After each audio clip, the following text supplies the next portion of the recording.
Hi, ಇವತ್ತೊಂದು vada recipe ನೋಡೋಣ. ಮೊದಲಿಗೆ ತೆಂಗಿನ ತುರಿ, ಒಣಮೆಣಸು, ಕರಿಬೇವಿನ ಸೊಪ್ಪು, ಈರುಳ್ಳಿ, ಬೆಳ್ಳುಳ್ಳಿ, ಸ್ವಲ್ಪ ಅರಿಶಿನ ಮತ್ತು ಜೀರಿಗೆ ಹಾಕಿ ರುಬ್ಕೊಳ್ಳೋಣ.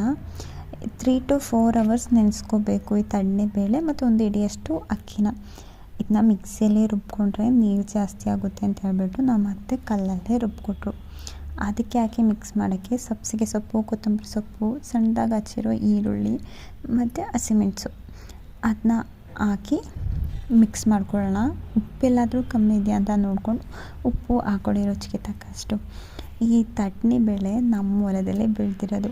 ನಮ್ಮ ಹೊಲದಲ್ಲಿ ಬೆಳೆದಿರೋ ತಡನೆಬೇಳೆಲಿ ನಾವೇ ವಡೆ ಮಾಡ್ಕೊಂಡು ತಿನ್ನುವಾಗ ಅದೊಂಥರ ಖುಷಿನೇ ಬೇರೆ. ನನಗಂತೂ ತುಂಬ ಇಷ್ಟ ಆಯಿತು. ಎಣ್ಣೆ ಕಾಯಕ್ಕಿಟ್ಬಿಟ್ಟು ವಡೆ ಹಾಕ್ಕೊಳ್ಳೋಣ. ನಾನೇ ವಡೆ ಮಾಡ್ತೀನಿ ಅಂತ ಹೇಳ್ಬಿಟ್ಟು ಎಣ್ಣೆ ಒಳಗೇ ಕೈ ಹಾಕ್ಕೊಂಡೆ. ಅದಕ್ಕೆ ನಮ್ಮ ಅತ್ತೆ ಹೇಳಿದರು, ನೀನೇನು ಮಾಡೋದು ಬೇಡ, ಸುಮ್ಮನೆ ಕೂತ್ಕೋ, ನಾನೇ ಮಾಡಿಕೊಡ್ತೀನಿ ಅಂತ ಹೇಳ್ಬಿಟ್ಟು ಅವರೇ ಎಲ್ಲನೂ ಮಾಡಿಕೊಟ್ರು. ಮತ್ತು ಈ ರೆಸಿಪಿ ನಂದಲ್ಲ, ನಮ್ಮ ಅತ್ತೆದು. ಹಳ್ಳಿ ಕಡೆ ಎಲ್ಲ ಇದೇ ಥರ ಮಾಡೋದಂತೆ. ನಂಗೆ ಗೊತ್ತಿರಲಿಲ್ಲ. ನಾನು ಕಡಲೆಬೇಳೆದು ಮಾತ್ರ ವಡೆ ತಿಂದಿದ್ದೆ. ಇದೆಲ್ಲ ಈ ಕಡೆ ಬಂದುಬಿಟ್ಟೆ ನಾನು ನೋಡಿದ್ದು. ಅದು ರುಚಿಯಾಗಿತ್ತು. ಅಂದರೆ ಇದು ಬ್ರೌನ್ ಕಲರ್ ಬರುತ್ತೆ, ಕಡಲೆಬೇಳೆಯಲ್ಲಿ ಮಾಡಿದ್ದು ಒಂಥರ ಯೆಲ್ಲೋಯಿಶ್ ಕಲರಲ್ಲಿರುತ್ತೆ.